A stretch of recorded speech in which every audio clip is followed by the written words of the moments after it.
Hi friends, இந்த வீடியோல என்ன பார்க்க போறோம்னு சொல்லி பாத்தீங்க அப்படினா TNPSC group 4 க்கு மேக்ஸ் வந்து வேர் டு ஸ்டடி அதான் வந்து பார்க்க போறோம். சோ ஃபர்ஸ்ட் பார்க்க போற டாபிக் அப்படினு பார்த்தோம்னா சிம்பிளிஃபிகேஷன் சுருக்குக அப்படிங்கிறது. இது வந்து நமக்கு 5 ஸ்டாண்டர்ட்லயே கவர் ஆயிருக்கும். அதாவது 6th 7th 8th 9th 10th.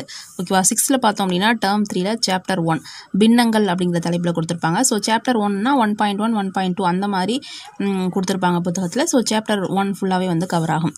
அடுத்து வந்து 7th term 3 third termல chapter number 3 இயற்கணிதம் அப்படிங்கற தலைப்பின் கீழ கொடுத்திருப்பாங்க. சிம்பிளிஃபிகேஷன் இங்கேயும் வந்து கவர் ஆகும். அடுத்ததா 8th chapter 1 and chapter 3. chapter 1ல பார்த்தோம் அப்படினா எண்கள் அப்படிங்கற தலைப்பிலையும் chapter 3 வந்து இயற்கணிதம் அப்படிங்கற தலைப்பிலையும் கொடுத்திருப்பாங்க.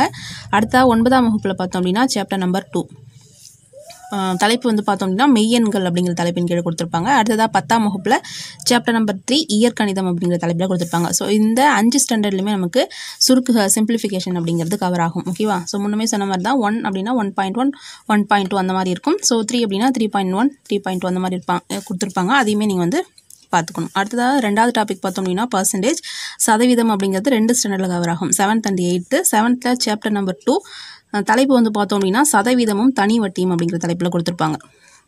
சோ அதல சதவீதம் அப்படிங்கிறது இந்த டாபிக்கு கவர் ஆகும். 8th சாப்டர் நம்பர் 4 வந்து வாழ்வியல் கணிதம் அப்படிங்கற தலைப்பின் கீழ கொடுத்திருப்பாங்க. Chapter number 4. சோ அடுத்ததா பார்த்தோம் அப்படினா LCM and HCF.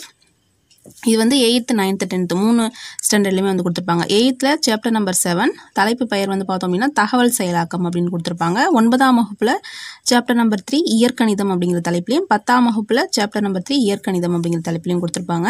சோ அடுத்ததா வந்து பார்த்தோம் அப்படினா விகிதம் மற்றும் விகிதாச்சாரம் ratio and proportion 6th and 7thல. 6th வந்து பார்த்தோம் அப்படினா டர்ம் 1. சோ டர்ம் 1ல பார்த்தோம் அப்படினா விகிதம் மற்றும் விகிதாச்சாரம் அப்படிங்கற தலைப்பிலே கொடுத்திருப்பாங்க. 7thலயும் டர்ம் 1 தான். டாபிக் வந்து 4 இது 3 to 4 நேர்மாறல் மற்றும் எதிர்மாறல் அப்படிங்கற தலைப்புல வந்து கொடுத்திருப்பாங்க. ஓகேவா நேர்மாறல் மற்றும் எதிர்மாறல் அப்படிங்கற தலைப்புல வந்து கொடுத்திருப்பாங்க. சோ அது வந்து ரேஷியோ அண்ட் ப்ரொபோர்ஷன். அடுத்ததா வந்து தனி வட்டி பார்த்தோம் அப்படினா 7thல 3rd term சாப்டர் நம்பர் 2ல சதவீதமும் தனி வட்டி ஏற்கனவே பார்த்தோம் இல்லையா. சோ அது சதவீதம் அங்க கவர் ஆயிடும். தனி வட்டி அப்படிங்கிறது இங்க வந்து கவர் ஆகும். அடுத்ததா கூட்டு வட்டி பார்த்தோம் அப்படினா 8th 2nd termல சாப்டர் 1 வாழ்வியல் கணிதம் அப்படிங்கற 4வது தலைப்புல கூட்டு வட்டி அப்படிங்கிறது கவர் ஆகும். அடுத்ததா 7வது டாபிக் என்னன்னு சொல்லி பார்த்தோம் அப்படினா லாபம் மற்றும் நஷ்டம் அப்படிங்கிறது.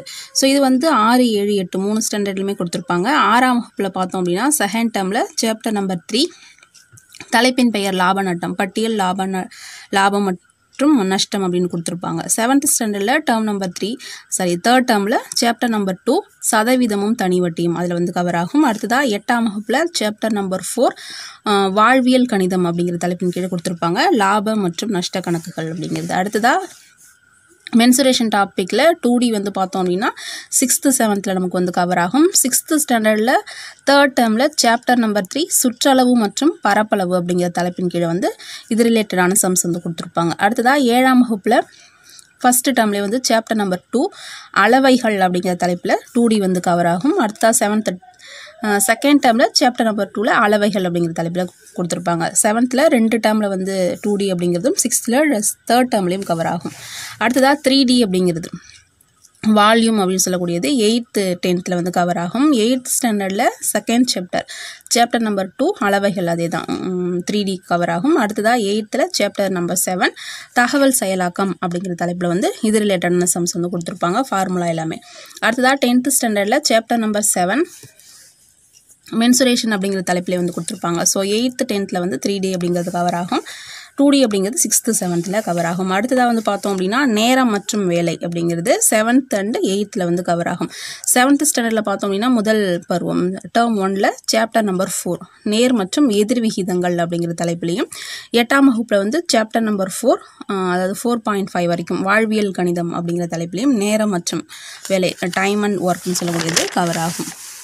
சோ அடுத்ததா 10வதாக பார்த்தோம் அப்படினா தொடர் வரிசை ரிலேட்டடான சீக்வென்சஸ் அது ரிலேட்டடான சம்ஸ் வந்து 10th ஸ்டாண்டர்ட்ல சாப்டர் நம்பர் 2 எண்களும் தொடர் வரிசைகளும் அப்படிங்கற தலைப்பின் கீழ கொடுத்திருப்பாங்க. அடுத்ததாக நிகழ்தகவு அப்படிங்கிறது 9ஆம் வகுப்பு மற்றும் 10ஆம் வகுப்புல கொடுத்திருப்பாங்க. 9th ஸ்டாண்டர்ட்ல சாப்டர் நம்பர் 9.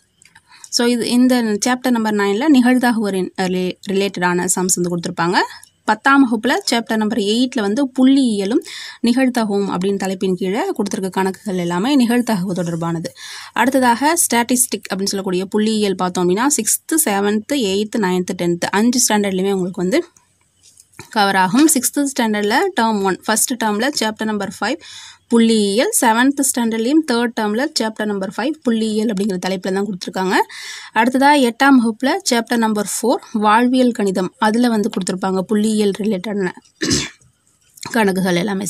அடுத்ததாக 9ஆம் வகுப்பில் சாப்டர் நம்பர் 8ல் புள்ளியியல் அப்படிங்கிற தலைப்புலையும், 10ஆம் வகுப்பில் சாப்டர் நம்பர் 8ல் வந்து பார்த்தோம் அப்படின்னா புள்ளியியலும் நிகழ்தகவும் அப்படிங்கிற தலைப்பில் இது வந்து கொடுத்துருப்பாங்க. ஃபஸ்ட்டு நீங்கள் வந்து எதுக்கு வந்து இம்பார்ட்டன்ஸ் கொடுக்கணும் அப்படிங்கிறது முன்னாடி ஒரு வீடியோவில் சொல்லியிருப்பேன். ஸோ அது ஆர்டராக வந்து படிச்சுக்கோங்க. ஓகேவா? அந்த புள்ளியியல் அதில் வந்து லாஸ்ட்டாக வந்து பார்த்துக்கோங்க. முக்கியமாக அதிகமாக கேட்கக்கூடிய சம்ஸ் டாபிக் வந்து ஃபஸ்ட்டு வந்து பார்த்துக்கோங்க. Thank you friends.